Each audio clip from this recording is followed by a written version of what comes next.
as far as we're concerned, we know that there are always issues that we have to deal with. If you know that for all the issues that we're discussing, you also want to contribute, please log on to our Facebook page, Join News on TV, and also our handle, Join News on TV on Twitter.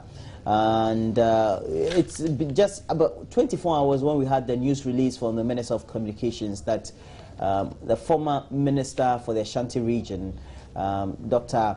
Samuel Sapon, as well as Joseph Yami, his deputy, they've been relieved of their positions. And if you do a critical analysis of the headlines of the front pages of the tabloids this morning, for example, the Daily Guide says ministers sacked over 1 million NDC votes.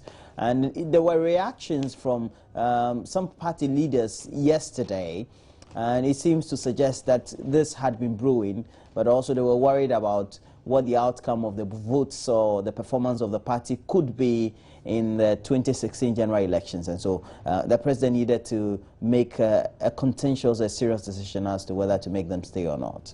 Is it all about votes? Should it always be about votes? I don't think it's about votes. Okay. This is a newspaper headline. You mean they are speculating? Yeah. That's speculation. Okay, then let's talk facts now. Yeah. Why were they it is very true that NDC as a party, we are working very hard to ensure that in the Ashanti region we'll hit the 1 million mark.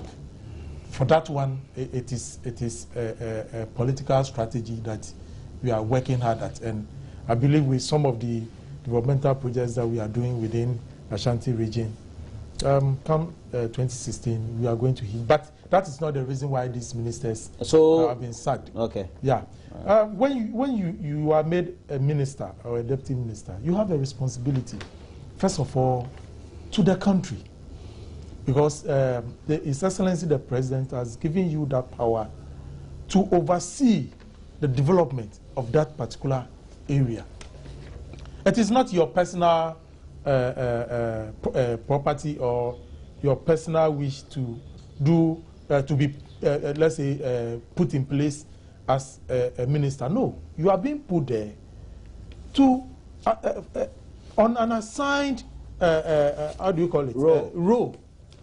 Now, if as a result of petty quarrels between the two of you, work of government or government machinery has to grind to a halt, I think even their sack was long overdue. Oh, really? Yes.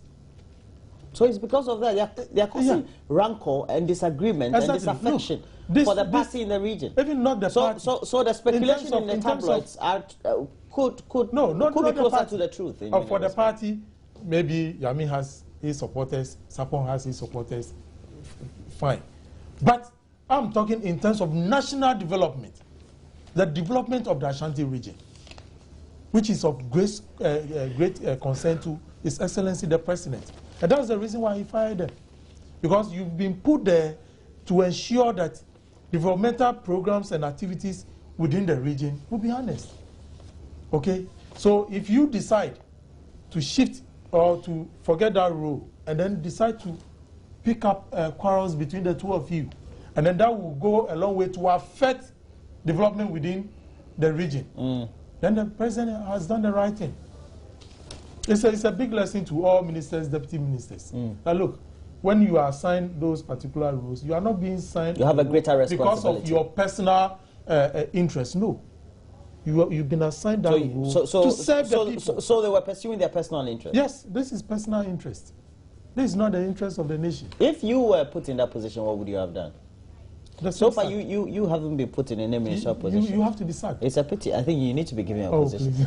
Anyway, in order not to dilute the conversation, what do you think about the reaction of the president to what has been happening to Ashanti? Ashanti seems to be a very sensitive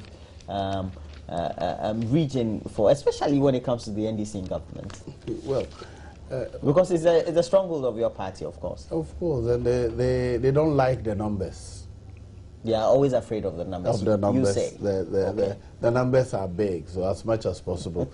And even not being their stronghold, it is their highest, the third highest. Yeah, we do very well. The NDC as a party does very, very well. The votes they get in the Ashanti region is the third highest of all their votes. You are serious? Oh, I think I haven't done analysis of that. I think we do very, very well. They get the third highest. in Ashanti region, even though in every other thing, in their side, Ashanti region gets virtually zero. It's never true. We've done a lot more projects than even the days of President Kufuor. You know that. That's always they say. A lot more projects. How many people do you have from Ashanti region in the government? How many? Compared to all the other regions, how many? Oh, but that is not the issue. What is interesting for me is that the president, I've never known him to act so swiftly like this one. Meaning what? That as soon as the problem hit ahead, the following day, the people are removed. I've never heard the president or seen the president act so swiftly. You mean that's his strength? This one was a very good move. Okay. But you see why? It's because it threatens his bid for re-election. I don't understand you. The point is that if you look all that has gone on in the Ashanti region for the past 2 or 3 years is being a massive fight between these factions. Kojobosu as the KMA chief executive, Yamin as deputy minister, and on one side, and the minister. They started issuing statements. Their respective factions in Kumasi started issuing statements against one another many, many months ago. And then it came to a head when one group apparently support the minister went and closed the party head office. And then the following day, Yamin's boys came to the office. Oh, that's how you go. Oh yeah, they clashed at the office. You know, so as soon as that happened, then the regional organizer came, youth organizer came and said, listen, the first group that came to the office are the minister's boys. Then the minister's supporters came and said,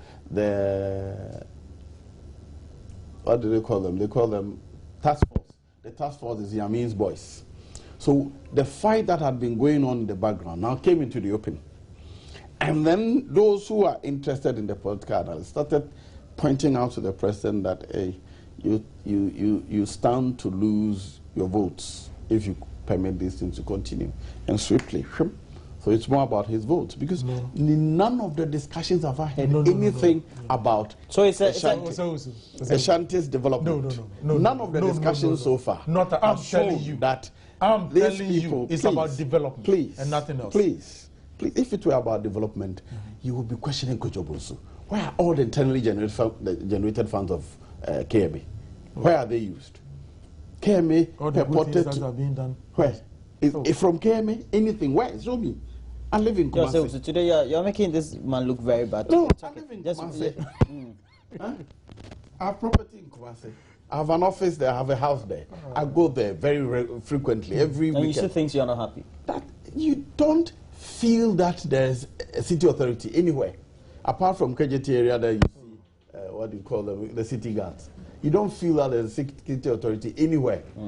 In terms of development, anything. The elite of Kumasi are not happy. I'm really surprised. Look, you see? All right, it's not a time for debate to debate about who is doing well and who is not doing well. The president's actions, swift as it may be, it was not for the good of Ashanti region. It was not for the good of the Kumasi municipality. It's actually to enhance his chances of being re-elected, of ensuring that they get their target 1 million votes. Because so-called NDC factions are fighting among themselves. That's right. All right.